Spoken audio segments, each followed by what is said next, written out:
Martin, on est revenu à Martin. Martin! C'est Sylvain Derry, Non. m'entendez-vous? Sylvain? Ah oui, c'est Sylvain. M'entendez-vous? Oui, on t'entend. OK, merci. Ouais, c'est pas Martin, c'est Sylvain. Excuse-moi, moi. Je t'ai changé de nom 2 fois, moi. 3 fois adjugé. 3 fois adjugé à qui? À Martin Derry. Ah, mon Dieu Seigneur. C'est pas Martin, c'est Sylvain. À Saint-Génie. Oh.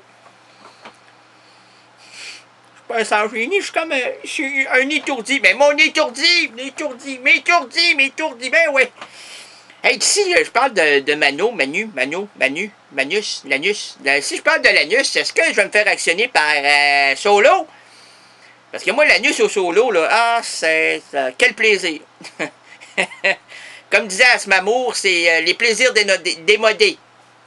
2 heures, excusez-moi, 2 heures et plus à travers l'errance, et voici le pitre qui change les chapitres diégétiques.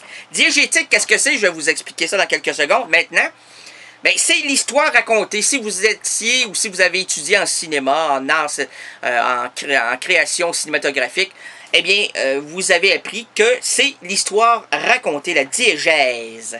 Alors, on peut utiliser le mot diégétique. Ça vient, toute l'analyse cinématographique est faite et juxtaposée à la littérature, parce que, bien sûr, c'est très jeune, le cinéma. 1895. Eh, un an avant la psychanalyse. Ah oui. Votre itinéraire, l'errance complice de vos délires auditifs, mais aussi visuels. Il faut voir au-delà de l'image, au milieu du mois de novembre, à la télé québécoise. Il faut voir au-delà de l'image. Point. Au milieu du mois de novembre, à la télé québécoise, elle présenta une émission propagandiste sur la sécurité routière. Des accidentés vers relater l'expérience traumatisante qu'ils vécurent.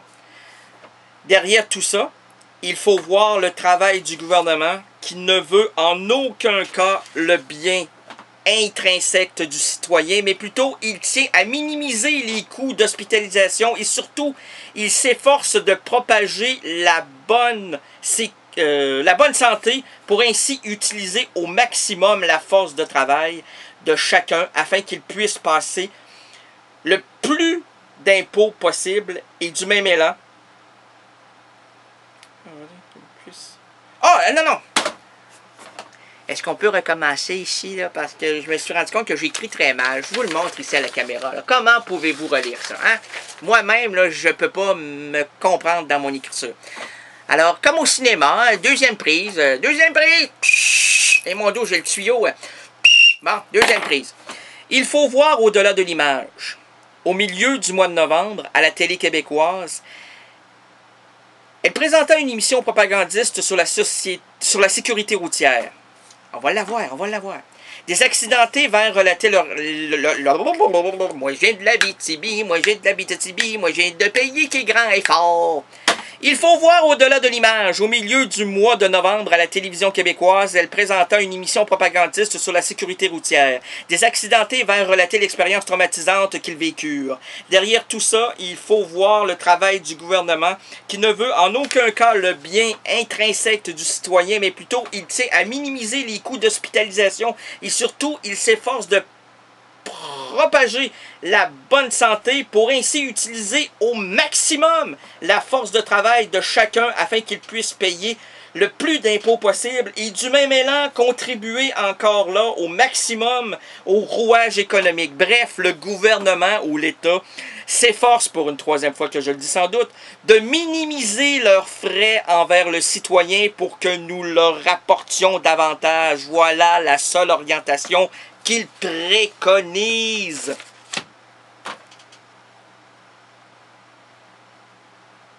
On passe pas à la musique, là. C'est dans quelques secondes, vous allez entendre.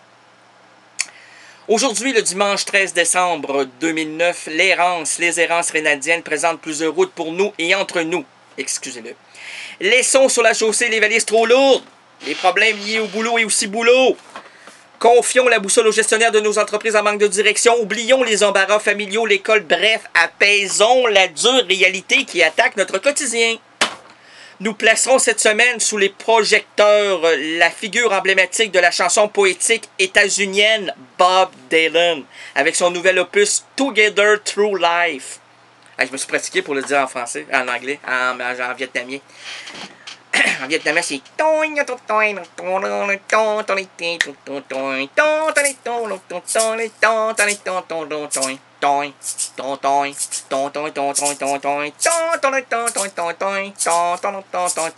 il chante, hein? Et puis j'ai vu des allées noires où je changeais mes idées noires. En chantant, c'est toujours plus inquiétant de se faire traiter de con.